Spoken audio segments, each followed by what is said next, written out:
Coffee and Kabbalah, Parshas Vayishlach. I'm so honored to be joined by these beautiful neshamos and holy women from all over Efrat and Yerushalayim.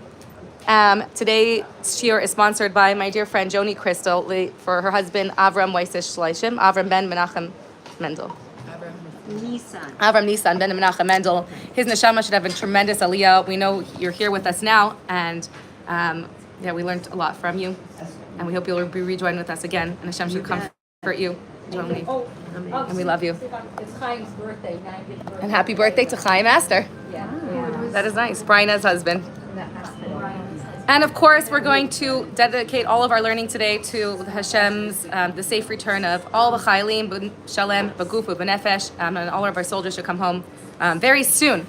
Okay, Vayishlach. I have a hard time choosing what to talk about Vayishlach. So, if you'll stay with me, we have two equally powerful, relevant topics in Vayishlach that I connect with. And the first one is about conquering the 3 steps Yaakov took to conquer darkness, and how we can learn from that, and how to console our neshama when she faces and find comfort and solace for our neshamas in our dark and challenging times through learning the model that Yaakov applied to deal with the darkness, which was Esav, because we know that Yaakov and Esav are not just figures in history, they are parts of ourselves. And so we can learn from how Yaakov dealt with Esav, how to deal with the Yaakov and Esav inside of ourselves and in the challenging times that we face. And the second part of the class, which I may just make a smaller class later, is the shocking story of Dinah's abduction, and how the Rebbe turned it from victim shaming, the victim shaming mentality of Dinah was at fault because she went out, to the Rebbe saying the actual opposite, that Dinah was praised because she went out, and it was actually the exact opposite message than what you would, and that we are empowered and we have the correct messages and that we know what the Torah really intended for women. Okay, so if you could stay for that would be great. So part 1, if we open up, some of us have sources, most of us hopefully have sources. So we'll begin with a little bit of a recap of the Parsha. We're ending off in this Parsha, we're beginning in this Parsha where Yaakov is now fled Haran with his 4 wives and his children, and he's fled from Lavan, and here he hears that Esav is confronting him, and he's not sure if Esav has forgiven him or is still angry at him. So he sends messengers ahead, and they say, Esav is just as strong as he was back then. He is just as strong. We're going to learn that's a message for ourselves as well, that often Yaakov, we may think like, okay, I've worked on myself so much. So let me just clarify, Yaakov and Esav, when we speak about Yaakov and Esav, Kabbalah tells us that there are parallel realities that are happening. And so there's a multidimensional, the Torah is very multidimensional. So when we read the Torah and the stories of Yaakov and Esav, we're also reading about the historical stories of what happened to our fathers. And we're also reading parallel, makbil, Kabbalah means makbil, parallel, in the microcosm inside of us, the Yaakov and Esav inside of us. At the same time, we're also learning about the Jewish nation. It's also the story of our Jewish nation. Like Yaakov going back in a small way is reflecting us going for the sparks in Egypt. Mm-hmm. And then the Kabbalah also says we're also learning, at the same time we're reading about what is happening spiritually in the higher worlds with the names of God and the Sfirot, which are less relevant maybe for us, but we can definitely learn a lot from that. What I focus on the most is what's the most relevant is the parallel of what we're learning in the Torah in our souls, in our psyche. And so when we're learning about Yaakov and Esav, we're learning deep messages on the battle between Yaakov and Esav. And when we introduced this battle, and Parshas told us, and we said that Rivka was pregnant with twins, and we said the basis of Tanya, the first 8 chapters of Tanya describe this pregnancy, that every one of us is a Rivka pregnant with twins. Every one of us is struggling with 2 opposing twins inside of us trying to take over our bodies, right? We have 2 polarizing forces. We have our Yaakov soul, our godly soul that just wants to connect with Hashem and do the right thing and wake up and be kind and never speak bad about anyone else and help everyone. And then we have the Esav part of us, which is our body, our animal soul, which is the part of our soul that is our body. It's our bodily desires, wanting to stay in bed from the minute we face this battle from the minute we wake up. Should I wake up early and jump up and do my jog and daven, or should I stay in bed another hour, right? Or should I wake up early so I can get my kids out without screaming at them, or stay in bed snooze for 10 more minutes? That's the pull. Inside, there's the Yaakov that's like, wake up, the Nefesh Elokit, and then there's the Esav that's like, no, stay in bed. And this continues throughout every moment of our day if we would pay attention. And cluing us in is really what the Tanya is all about, because if we're aware of this inner battle, we can learn so much just the awareness already allows us to have the upper hand. It allows us also to not suffer and be tortured, just like Rivka, by knowing what was happening inside of her, didn't feel tortured because she said, oh, I understand now. It sucks, right? It's not fun, but I get it. So I'm not tortured. I'm not like, who am I, right? We've discussed this before. Who am I? Am I just, am I a holy person pretending to be a Rebbetzin here, but really, I do all these physical, mundane things. Like Rini, I mentioned you that you think I speak Torah to my husband. No, I go online and buy things I don't need, and I get stuck in loops of Gashmias things. So which one am I? Am I a fake being here?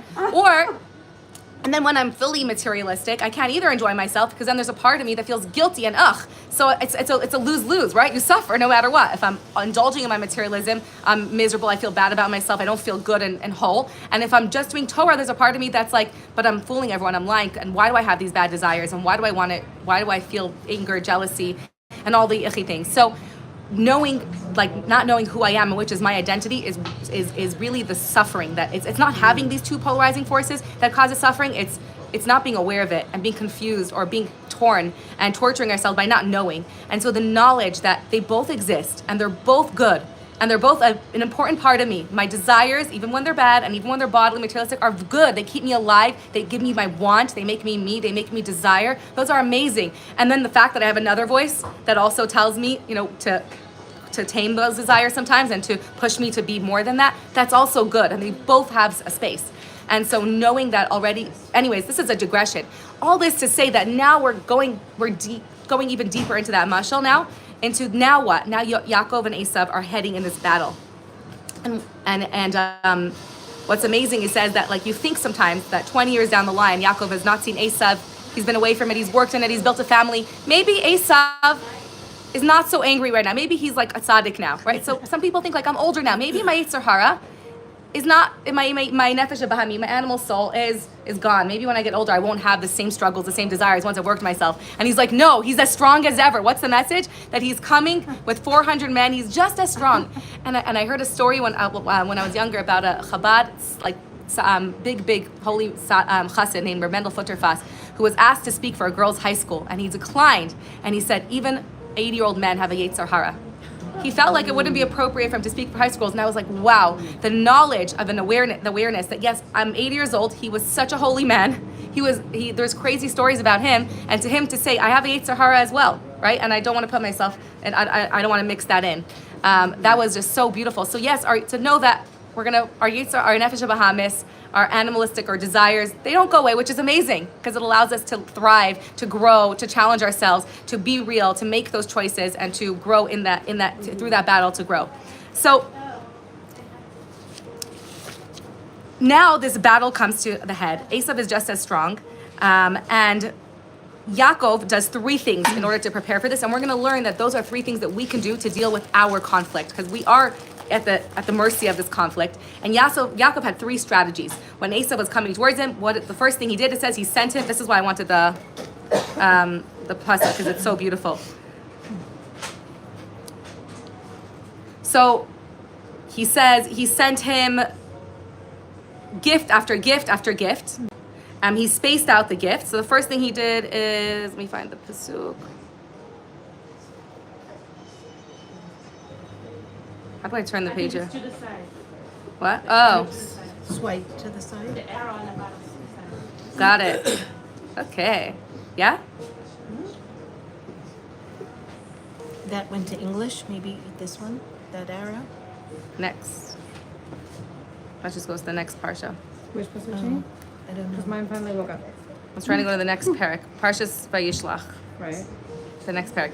Anyways, the first line of strategy is that Yaakov sends gifts to Esav to appease him. Thank you so much. And then the second line is that he davens to Hashem. He says he is scared. He says, Katanti mikol chasadim. It's the beautiful song, right? Katanti mikol chasadim. He says, even though Hashem promised me I would be a big nation, what if I used up all my merits? Katanti, I'm small, because from all the goodness you gave me made me feel even smaller. Because you've given me so much good, maybe I don't deserve it anymore. Mikol emes asher asisa la'avdecha. He said, and what if now I have no more merits? And therefore, he says, Hatzileini na. He davens Hashem. He says, save me from my brother, from Esav, kirei anochi oso, because I'm afraid that ikani emal banim. We learned from the commentaries, he's also afraid that I'm going to have to kill people. He said, save me, because I don't want to have to hurt another person, emal banim, and kill innocent people who are coming. And I want to show you guys how many presents he sent. He sent them a lot of lavish gifts. We'll get to the significance of that soon.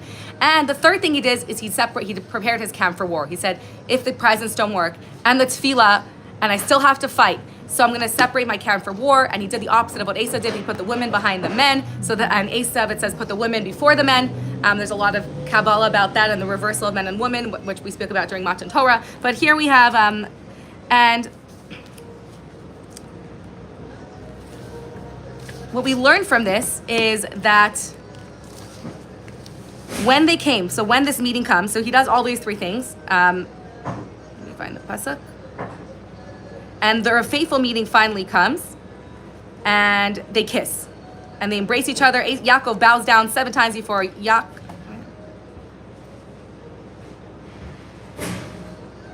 I'm really having a hard time finding the text.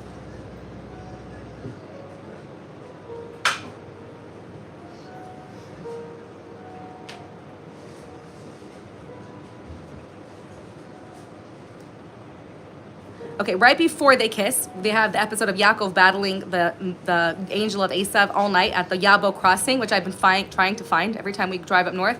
Anyone been to the Yabo crossing? You been there?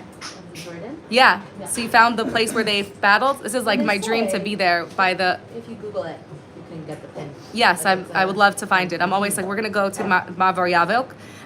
Anyways, I'm not finding it. But if it... This is your phone?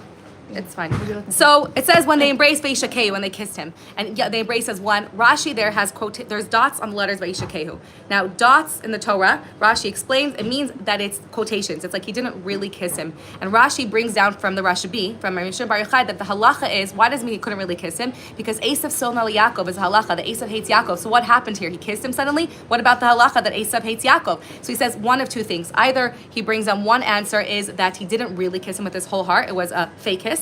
Right? We've all been there and done that. And the other one is that for a moment, Nimku Rachamav, in the moment, because of Yaakov prostrating himself and because of everything that happened in the moment, for a moment, Nimku Rachamav, his mercy was awakened and he couldn't handle it. The love and the mercy shattered the hatred for a moment. We learned something super powerful from this that I think is very relevant for what's going on right now. Number one is that even to know that Esav Sonal Yaakov is a halacha, to know that the nations of the world are designed, the other nations are designed to hate us. And so even if for a moment it feels like, oh, we had their love or we had their support, to know that it's not lasting, it's not eternal, because it's not the way of the world, and to not put our trust in that, to not say, oh great, now there's a president that will support us, amazing, we're in the right hands. It might be temporary, it might be a little bit of a fix, but that's not where we put our hope. For years and years, it's been this way that we've been Esav Sonal Yaakov, and Hashem has always come through for us, and we're still here today. And Hashem has always been by our side. And so it reminds us to not put our hope in the wrong places, to not put our eggs in the wrong basket, and to know that it's okay if nations hate us just because one was nice and one day doesn't love us now. It's okay, he never did to begin with.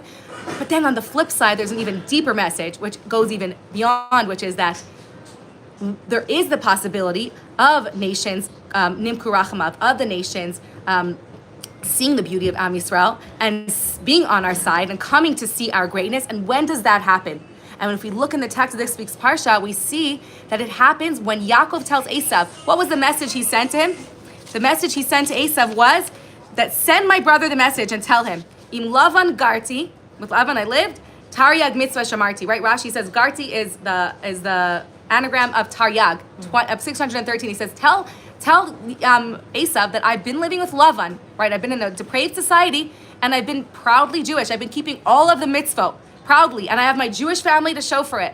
And I'm successful, and to show his proud. And that's when Esav heard that, when we learned that when are the nations going to come and see the beauty of the Jewish nation and come and nimku rachamav and come towards our side? Only when we're not apologetic, when we're unwaveringly proud, like Yaakov was, declaring proudly, I am Jewish, we are proud to be Jewish, I'm unwaveringly committed to knowing that this is our land, it has always been our land, we're not apologetic, we're not giving a little bit back, and when we're strong and committed and being proud to be Am Yisrael, then the nations have respect for us, and that's when we earn the respect of the nations. And I think it is such a powerful message, and to know that is when that works, and that's when that happens.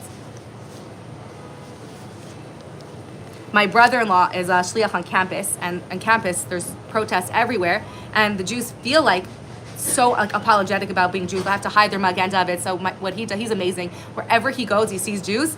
He takes a selfie. He puts his arms around them. He goes, scream! Everyone scream! I'm proud to be a Jew, and that's what he does. That's all he does. He just walks around campus and screams, "We're proud to be Jewish." Just yells it out. That's when we get respect. When I'm love and garti, tariag mitzvah shamarti. I'm proud of my Judaism. I'm kept all the mitzvahs, and I'm proud, and I'm coming with my family and with our rechush and all of our wealth, and we're not afraid. We're not afraid to declare our Judaism. And when we're not afraid, that's when we get the respect, not when it's the other way. And that's when nations say, oh, wow. And we see that even now with what's happening in all of the wars without going into politics. When we see that when Israel takes a stand and says, this is our land, we're going to defend ourselves, that's when we get the respect, not when we're asking everyone's permission to defend ourselves.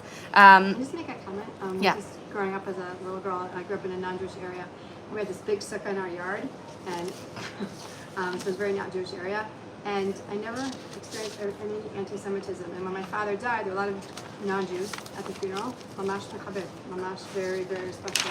And Wow. they didn't like, yeah.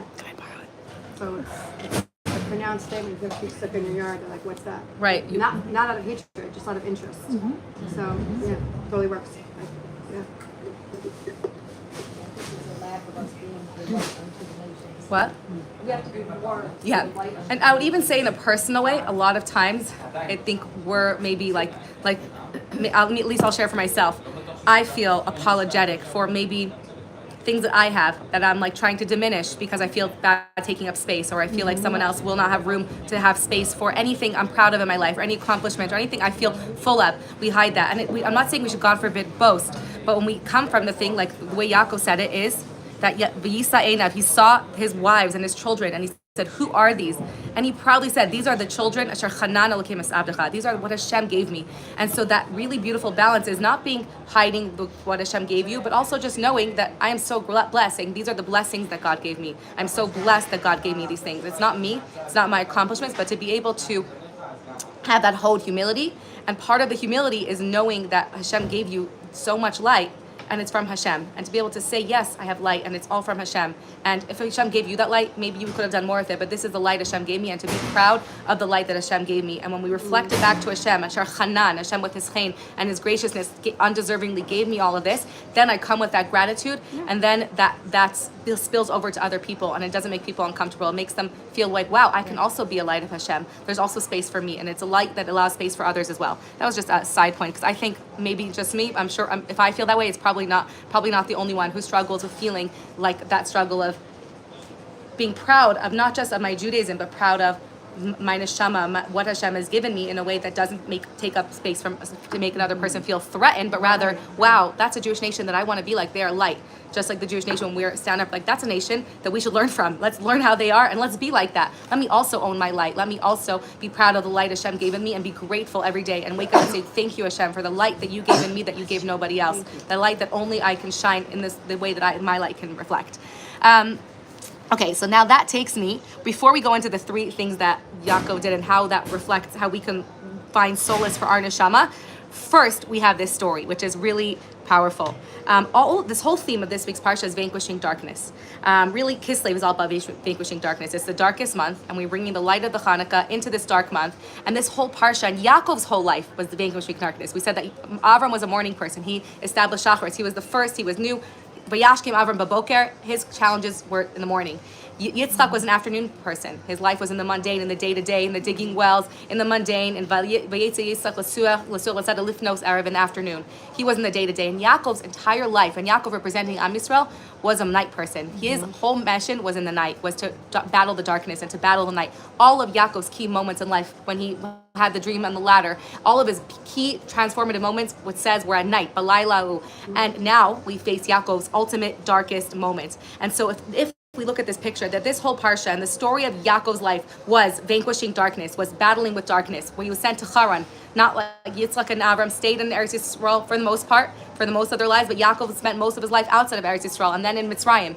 And so if we look at that as Yaakov's life, and then we look at that as most of our life we're coming from, just like Yaakov's journey last week was Vayetze mi Be'er Sheva, our neshama goes from the well of lights and goes down, descends down into this world, into Haran af Olam. It's a world that hates God, a world that denies God's existence. So most of our life is spent in darkness and trying to battle darkness that comes inside of us and the darkness that comes from outside of us and comes from everywhere and our own darkness. And so if we look at that, number one, we say, we said earlier, what we just said now is that the darkness, we should feel secure in knowing that the darkness will never prevail, that it's the nature of Esav, son of Yaakov, but that every single time Hashem has brought us forward. So to know that light will always prevail over darkness. And now it's an even deeper step where Yaakov has this is probably one of my favorite verses in the entire Torah. The deepest verse for me, one of my deepest verses in the Torah. And we're going to read it together.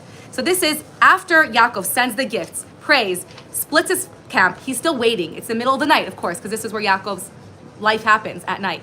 And he crosses his family over the Yavok River. They still have to cross over the river. He brings all his family. Let me read it for you in the text, if I can pull over this text. It's very important, the text. Sorry. It says he brought over, let me see if I can find it.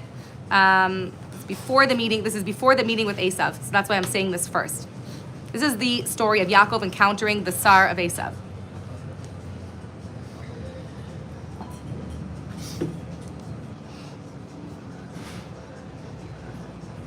Vayalan sham balaylahu. He slept there that night, and then now I found the presence, of course. Vayakam. So he slept there that night. Then he wakes up balayla again. The Lila, the darkness. This is Yaakov's mission in light. The mystery, the drama, the galus. The darkness represents the galus or the hiddenness and the concealment of light. He wakes up in the middle of the night. Vayikach shtei nashav v'shtei shevchosav. He takes his 2 wives, his 2 maidservants. Then it's achadar sayir ladav. That we're going to hold this thought for later. He has 11 children. Where's the 12th one? Rashi says, it's Dina. Where's Dina? In the box, right? I always say the best Amazon reviews was great wife box. Buy this one, doesn't leak, no water gets in. Right? Wife boxes were what would have been like the hot commodity then, or women boxes. So of course Dina's in the box, naturally. And so that's why it says his 11 children plus Dina in the box, and they cross the Yavo crossing. Then he takes them across the river, and again, this seeming repetitive, but he took Eser Sharlo, all of his possessions. I could have said he took everything he had. Again, it repeats, he took everything he had.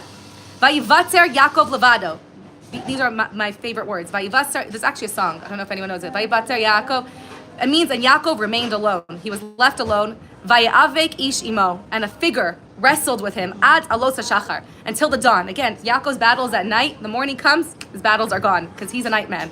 Vayar ki lo yacholo, and he realized the man sees he couldn't prevail. Whoever this being is. Vayiga bekaf yerecho, and he touches his thigh. Vateka kaf yerech Yaakov behavko imo, and he dislocated the hip, right? The first hip replacement, I guess, was this in the Torah. It was until he wrestled with him. Then, and then he says something fascinating. But Yomer, Shalcheni, send me away. The angel says, send me away. I need to go. It's Kialos HaShachar. I'm only allowed to be here at night. Vayom, and I have to go daven to Hashem. Vayomer Loa Shalchecha. I won't send you away. Ki im berachtani, until you bless me. Vayomer Elav Mashemecha Yomer. Okay, we're going to learn so much depth for our lives here. Number one, Yaakov recognized, I am battling with darkness. So Yaakov's battle with darkness. He recognized, this is my battle with darkness. If there's a battle with darkness, why is Yaakov asking the darkness to bless him? Go away, right? You fought me, you wrestled me, go back. The Kabbalah teaches us that Yaakov battling this Ish was Yaakov battling all of the Galios that were to come and struggling with it. And he tells this man before he goes, Kim Berachtoni, you can't leave until you bless me. Why? Because if darkness is in my life, it is there to bless me. If I'm challenging and struggling with darkness, it's only there to bless me. So you can't leave until you bless me because that's your purpose. So powerful. Imagine every time we can translate that, and actually did it today. Because I was learning this, I was going through a dark thing, and I'm like, I'm going to figure out how this is here to bless me, because if it came, it has to bless me. So he said, I'm not going to let you go until you could bless me. And that is to know that when we have darkness, it's there to bless us. That's why God could have created a world without darkness. And then we wouldn't have any of the deep blessings, the Yisra Na'or, the Min HaChoshech, the light that comes Min HaChoshech, from the darkness, like King Shlomo Melech says.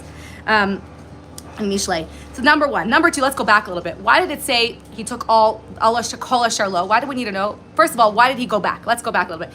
He took kol asharlo, all of his possessions. Why was he so selfish? Why couldn't he leave things? You think he wants to schlep everything? We learned that Yaakov understood that when everywhere we go in the world, the possessions that we encounter are sparks of godliness, or enclosed within them, or house a spark of godliness, that by being in our possession and utilizing it for a life of meaning and good, we elevate that spark. And so Yaakov said, I acquired all of these sparks in Haran that belong to me. The fact that they belong to me means I need to elevate them. If I don't take them all out with me from Haran when I leave, I might have to go back for those sparks. Let me take every single spark I can with me, because I don't ever want to go back to Haran and get out of there.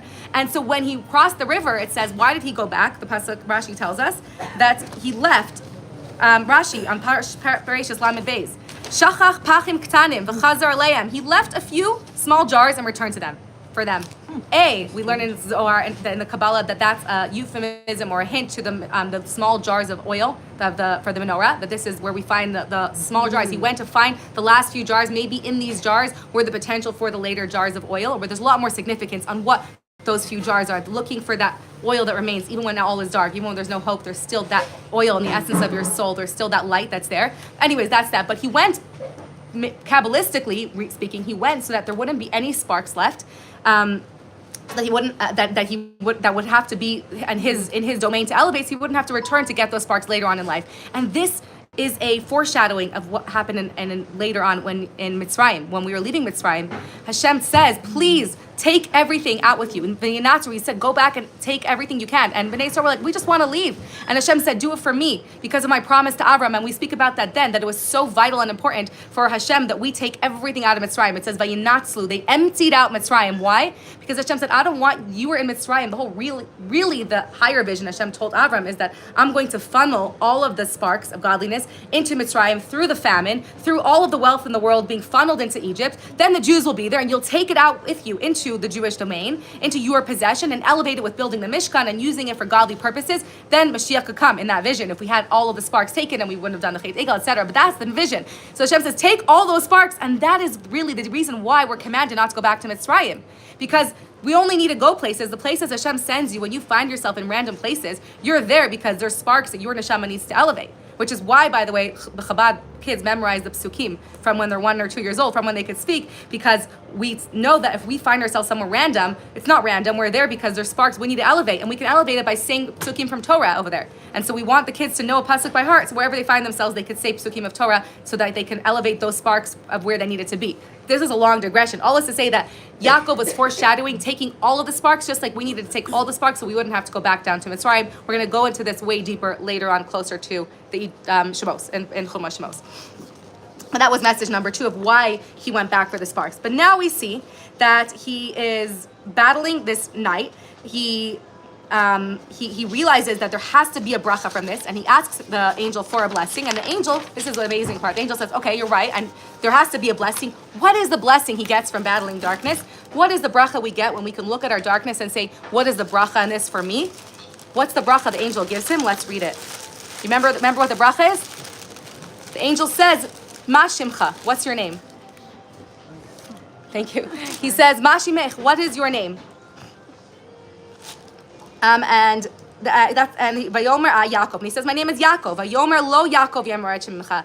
You were no longer Yaakov, ki im Yisrael, ki sarisam Elokim v'anashim v'tuchal. What does this mean? Until now, you were Yaakov. You were Akev. Akev means trickery.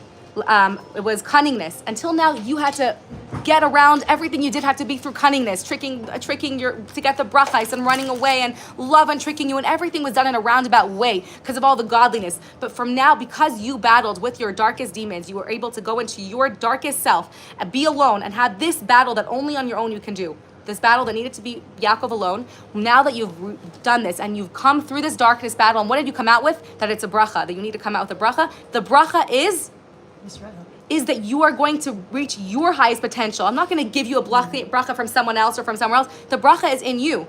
The bracha is that you will now unlock your inner greater potential of being Yisrael. You're no longer limited to your lower level of interacting with the world of Akev, of having, and that's a kind of in our lives. There's one way of battling the world where it's Akev, where there's so much friction between the two sides of our lives, where nothing's cohesive. I have different fragments in my life and it's fragmented. That's a Yaakov level of living. And then there's Yisrael, Yisarkel, Risam Elokim V'tuchalo. You battled with demons, with the darkness, and you're able to, when you confront this battle, be okay with your darkness, reconcile these two parts of you, and know that I have both of these sides of me, my dark side, my selfish side, my desire for physical things, and they go, and they're both from Hashem, and they are both meant to serve Hashem, and I'm supposed to serve Hashem with those sparks, bring those sparks over of materialism, and they're not a contradiction to my godliness. In fact, they are essential to my godliness. When I can see that the most physical parts of me, my desires to have beautiful things and look nice and have a nice house, and I think those are godly. Those can work. Those are to bring godliness in there, to elevate that. That is the point of how Hashem made me that way.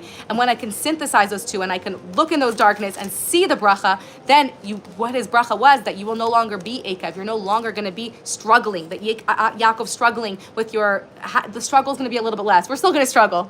Let's be real. But you're able to access a higher Yisar Kelik, a higher vision, a higher consciousness, a level of living a more synthesized life where we don't have to have that fragmented sides of us, the materialistic and the spiritual. And so this is the next part is my favorite. So that is what it means, that the bracha is to, in short, the blessing, when there's darkness, to know that you can't leave till you bless me. There is a blessing here for you. Number 2, what is the blessing? To reach your deepest potential, to reach a level, to unlock a level within you. So the blessing is not outside, it's inside of you. That there's a part of you that can now be reached that will bring you infinite light and blessing in your life, that you will reach through confronting your darkness and through not running away from your darkness, through battling your darkness. And I'll get to that in a moment. And my next thought that I connect with is, before that, I love this response. This is probably one of my funniest. There's a lot of funny things in the Torah. Then Yaakov, so he asks Yaakov his name. He says, I'm going to change your name, Vayivarach Oso Sham. And then Yaakov responds and he says, Hagida Nashimcha, tell me your name, right? Being polite. You ask me my name, I want to know your name. What does he say? Lama zeti shalishmi, why are you asking my name? You just asked my name. He's like, it's such a comedic thing to say. Why does the Torah even put this here, right? Right. Why did this exchange? Fine, it's a weird exchange. He said, what's your name? He's like, why are you asking my name? I'm like, because you just asked my name, rude. But also, why is the Torah telling us this? Why do we need to know that Yaakov asked his name? And he said, why are you asking my name? And then we ignore it. It's just like nothing. By Yavarach Oso, and he took leave and he left. So what this whole extra pasuk, what's it teaching us? I think I heard Sivan Rahav Meir say this once, and I love this concept, that what he was saying is that you know that I am darkness. I don't have a name. That's what Kedusha is. Kedusha is, godliness is that you get to have a name. You have an identity.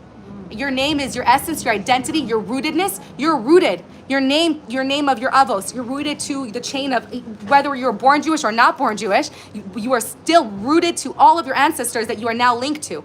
And so you have this link, you have this foundation, that what gives you your confidence, what gives you your light, what makes you light in our darkness is having a name, I am a Jew, and I'm proud. I am Yisrael. I have a nation to be a part of. I have my own name. My name is my light. Hashem filters the light through me in this world. I am from Avram, Yitzchak, Yaakov, Sarah, Rivka, Rachel, and Leah, Bila, and Zilpa. I have all of that. Those are my names. He's like, I don't have a name. Why are you mocking me? He says, why are you asking my name? You know I don't have a name. I don't get to have a name. I'm darkness. I don't even exist. I am just there. I'm just the absence of light. I don't have an identity. If I had an identity, if I had a source, if I was rooted, I wouldn't be dark.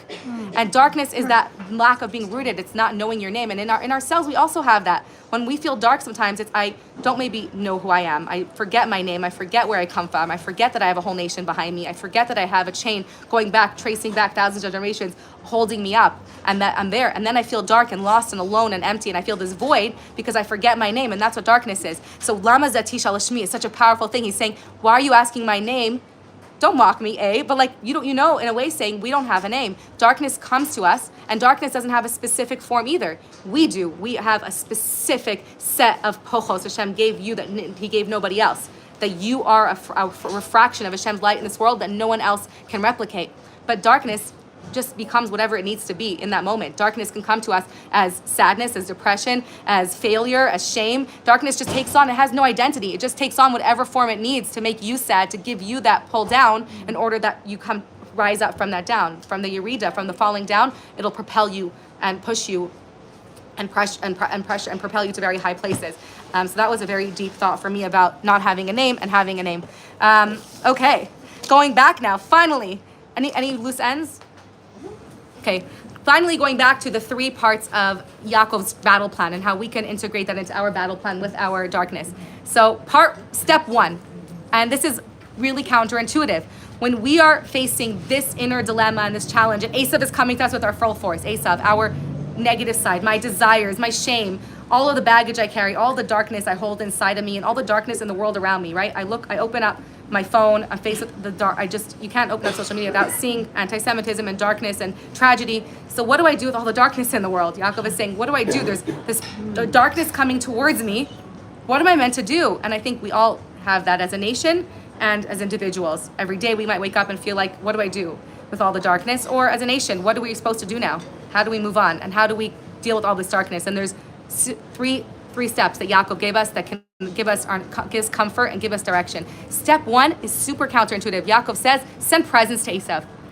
In our mashal, in ourselves, it means that our godly soul, the first thing is to nourish and send presents to our animal soul. Because if our animal soul is fighting us and battling us and resisting and bringing up trauma or bringing up pain or bringing resistance or bringing up triggers, and it's feeling neglected. The first thing we need to do to be healthy, to have a synchronicity, to have a partnership, a synthesis of our two sides, is we need to take care of our animal soul. And so we need to send it gifts. We need to take care of it first. We can't even expect to start working on our godly self if our animal soul isn't nourished. And so we want to give it enough sleep. We want to give it exercise. We want to give our body fresh air. We want to give our body nourished with healthy food and yummy food and treats that make it feel happy. We want to make sure our body is nourished and taken care of and pampered. Not just like Yaakov didn't just send one gift to Esav. He just sent gift after gift. Nourish your body. Care for your body. Your body is the house that you live in. It's your home to fulfill all of your mission in this world. It's sacred. It's created by God. Nourish the body Hashem gave you and give it the love and respect that it needs. And really think about, am I treating my body well? And when your body has all of its needs taken care of, then it's less resistant. Like last week I said, when we had the donuts and tons of people came, I said, when you say to your body, we're going to go to the shir, I know you want to stay home in bed or just do other things, but I'm going to give you donuts too. Then your body has less resistance, and it's easier to come to a shir if we can take care of our body as well and say, I'll buy you a donut. I'll treat you out. There'll be donuts, there'll be cheesecake. Now our body is more in line where it comes along, because our neshama always wants to come to this year, but we can send gifts to our body to make it want to come as well. And so when we nourish our body and really take care of it, our body needs breathing or mindfulness and then for me, I think it's nature. Like when I'm in nature, it helps me bridge that body soul feel more aligned, because my body is connected to, it's rooted, it's feeling safe, it's feeling rooted in its ground, and then my neshama is feeling rooted, and that gap or distance and that battle is a little bit looser, and I feel like we can work together. We could do this. We could face the darkness together. But so really think that nourishing and sending gifts to your body is step number one, and making sure your body's not neglected, because you really can't function if your body's not getting enough sleep. Your neshama can't function. Your neshama can't thrive. There's just so much resistance, and so we have to realize that although we are our soul, we are souls living a human experience, and we say Elokai neshama shenatata bi tori, in my body. Most of my existence is my body, and so to make sure that we're lovingly nourishing our body, giving it all of the love that it needs to be healthy and to feel like it's nourished, and it's not just yelling at your face, being like, take care of me, and then coming out and acting out, right, in annoying ways. Then what do you do though? How do you draw the line? Because there's a line then where your body just wants it all day long. It's just like more and more and more. It just becomes like self-obsessed. Like I just want to eat everything I want and just buy me whatever I want, and being self-indulgent, and it takes over my bodily thoughts, and I can't even daven because I just have so overwhelmed by all the things that I see that other people have that I think I need, and the vacation. Everyone's going on vacation, so I'm probably a bad family if we never, if we don't go once a year. And so all of those distractions from social media and from seeing everyone else around you, how do you draw the line? When is it too much gifts for your body, right? And so there's obviously, how do we make sure we don't overdo it, and that we do the 3 daily tributes to our animal identity, breakfast, dinner, lunch, exercise, sleeping. How do we make sure it doesn't replace and take over my core and become me, and then I just become my animal soul? I become someone who is just I am self-care, and all I do is self-care, and nothing else matters, right?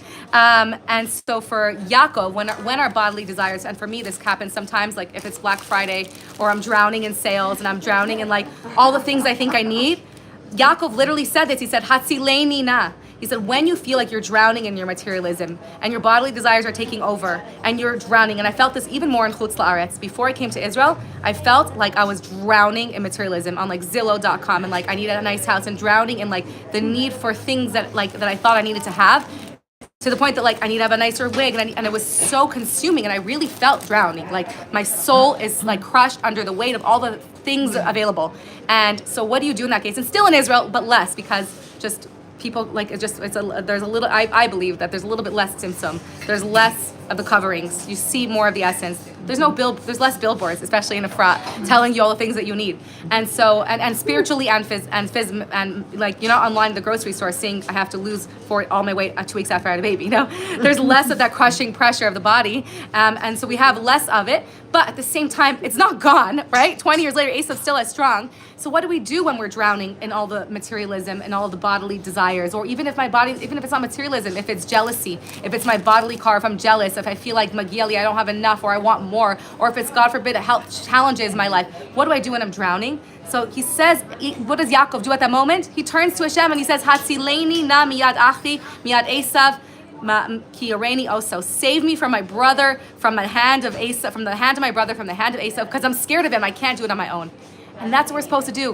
When we feel like we can't do it on our own, I literally learned this many years ago. I say to Hashem, I can't. I cannot win this. You have to help me. And that's why it's brought down into Tehillim, I believe. Ki yamod lemin evyon, that Hashem stands to the right of an evyon, of a destitute person who's saying, I can't. Lo shia mishoftei nafsho. This is brought down in Tanya, to save him from those that are judging his soul. That when our souls are battling and we can't win, Hashem stands to our right side and he helps us out. And so when we just turn to Hashem and say, Hashem, I can't do it on my own, it's like Batya. And when she reached her arm out, she said, you just do your part, and I say, Hashem, I need your help with this on my own camp. And when we can't, Hashem says, okay, I got it for you. You're trying, and I know you're drowning. And we learned also a whole other thing about when we're drowning, and we can create the teva and those words of tefillah as well. That the words of tefillah are a safe haven to escape the drowning of the materialism, right? We learned this in Noach, that when we're drowning and flooding in the pursuits of our life and all the things that are chasing us, we can create a teva, a space of either our breath to enter, or our tefillah, or the words of Tehillim. I literally met this woman that I spoke about in the Noach week. I met her last week in the library, and I said, I've been looking for you. She told me, it was a few weeks after October 7th, she had 5 boys at home. And we went to this event that the Kesselmans were arranging. Anyways, I was talking to her, and I said, her kids wouldn't leave her. And I said, how do you sleep at night? Her husband's away. And she said to me that I first of all, I have a really hard time sleeping, but I say Tehillim, and I imagine the pictures, the Tehillim surrounding me and protecting me. And I saw her last week, and I told her, I think about you every single time I say Tehillim. I think about that. And that's what it means. So when we're surrounded or flooded by so much, we can just go into the words of tefillah, of Hatzileni. We can daven and be in that bubble of Hashem's love and embrace. We can enter the ark, the haven, the space from the floods. We can enter the words of Tehillim, of tefillah and Tehillim, and turn to Hashem and imagine those words just holding us and creating that space. Like the womb of Hashem just embracing us and saying, I need a reprieve from all of myself. Let me just enter into that space. And the beautiful thing is that we actually learn that when we daven, when we open a siddur and say Shema, it's actually the only time that our animal soul, which is the pulls towards darkness, is sleeping. It's temporarily sleeping. So we actually get a reprieve. When we daven, we actually get a break from the pulls of our animal soul.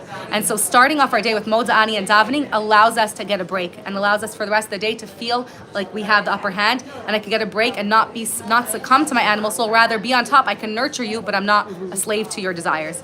And so davening, that's number 2, the second step. And the third step that Yaakov did is, sometimes you still have to fight war, right? Even after you daven and even after you nourish your body, there's still an ongoing battle. And being prepared and being aware that there's a battle and just pushing back those urges, that's what we have to do the rest of the day. It's not fun. But once a Heichaltzu is like, when you, later on in Parsha, I forget which Parsha is Heichaltzu, maybe Tetzaveh. When you're aware that there's the battle that has to happen, when you have a glimpse into what's happening in your psyche, and you see that, okay, there's 2 sides of me, they're going to constantly be fighting, you already have the upper hand in the battle. You already see it from a higher perspective, and you already have that ability to battle. So it's going to be a fight. You're going to have to fight with yourself. And that's the amazing part of life. That struggle is what makes everything meaningful in life. That's what makes it meaningful when I win. When I overcome that struggle to do the wrong thing, and then I still wake up and overcome my urge to, and I didn't yell at my kids that one time, that's so meaningful. That's growth. That's that power. That's the growth. And so that battle, that struggle is going to still be there, and that's the last resort. But it's much, much, much easier if we, that struggle to nourish our body. And now I'm going to end with this story. Someone wants a teenage boy, because we like our mission, our battle in life is that we're going to struggle forever. And if you go through Tanya, you learn that you never actually, the Esav, your animalistic side, it never goes away. It's there forever. It's there with us, and we never win it, and we're here to struggle. And so a teenage boy once visited the Lubavitch Rebbe and expressed anguish that his whole life is full of struggle and disappointment. And he said, why can't it just be simple and easy? I think we all feel that sometimes. And the Rebbe said, because human beings are not angels. Angels are flawless, perfect, always on target. And humans are fragmented, dualistic, vacillating between extremes and shaken by conflicts. And because of our multi-dimensional and dichotomized composition, we must struggle because we're a duality. We're not just one soul. We have two souls. We have to struggle through our entire lives to come to terms with our soul, to come to terms with the fact that we are housing two opposites, and that's beautiful. And the Rebbe responded with the question, but still, he pushed back and he said, why did Hashem have to make us that way? Wouldn't Hashem enjoyed us more if we were just like the angels and we just did the right thing all the time and we were all nice to each other and we never fought and there was no war and I was never jealous and I always, never screamed at my kids? Wouldn't that be better? And the Rebbe responded with a question. He said, did you ever consider the difference between a photograph and a painting? And he said, what's more accurate? He says, a painting of the hotel or a photograph of it? He says, of course, a photograph is more accurate. So he says, but which one will cost you more? And he says, a painting. He says, but why? The photograph is so much more accurate. Why would you pay more money for an inaccurate picture? Where's Jenny, our artist? For an abstract art than for a photograph of the exact replica. Take a picture of me. Why draw me? Why would I pay so much money? And he explained that photographs are inanimate items. They're lacking the input of a human soul. But a painting has the richness of the human imagination, the depth of the emotion, the mistakes, the flaws. It reflects all of the passion and the human emotion and the human creativity that went into it, and that's what gives it its value. The fact that it's not perfect is what gave it its value. And Malka Fleischer once told me this mashal, and I'd say it all the time, but what would you rather? A beautifully printed Hallmark birthday card with the most beautiful poem in the world, or a scribbled backwards, happy birthday, mommy, I love you, right, from your son, misspelled? Which one is more meaningful? Why? One is perfect and one is full of mistakes and struggle. That is what's beautiful. The fact that it's wrong, the fact that he struggled to do it even though we can't, right? That is so beautiful. That is love. That's what the meaning is. That is the true meaning. And then he says, angels are like photos while human beings are pieces of art. And only in the tormented chambers of the human heart can Hashem discover genuine, awe-inspiring artwork. We're I'm ending up. You don't have to apologize. You can totally go. My husband's going to your husband's. So I want to end off. Give all of us a bracha. Did I tie up everything? Did I leave any? Is there any questions I didn't come back to? This is very nice. Okay. So 3 steps. 3 steps to battling the darkness. It's taking care, sending gifts to our body, and working with our body, so our body is online with us, and then davening to Hashem when it becomes too much, and then being ready to actually be in the trenches and struggle to overpower the urges to do the things that we want to do, and then finally to know that is the struggle, to struggle with the darkness, to be a Yaakov, that is who we are, to be a fighter of the darkness, to be in a world that's dark, and to bring more light into it. And so may we all merit to see so much light in this world, that each of you should be that light and see the beautiful light that you are, that Hashem made you, and to be able to be that reflection of Hashem's light and reflect that light to everywhere that you are, until this world is no more darkness and we were rejoined by the Chatufim and all of the Chayalim and all the injured. They should have refuah shalema with the coming of Mashiach very, very soon. Amen. Oh my gosh.